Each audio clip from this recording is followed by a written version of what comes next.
Mumbai highway పరిస్థితి, Mumbai highway కూడా ఎప్పుడు మన వాణిజ్య రాజధాని ముంబై కదండి.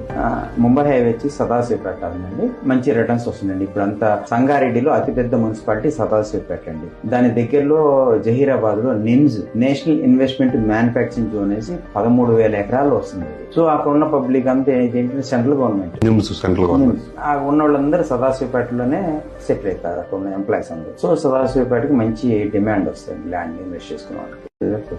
ముంబై హైవే పరిస్థితి, ముంబై హైవే కూడా ఎప్పుడు మన వాణిజ్య రాజధాని ముంబై కదండి.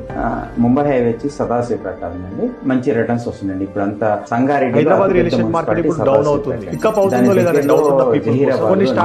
నేషనల్ ఇన్వెస్ట్మెంట్ మ్యానుఫ్యాక్చరింగ్ పవర్ లో హైదరాబాద్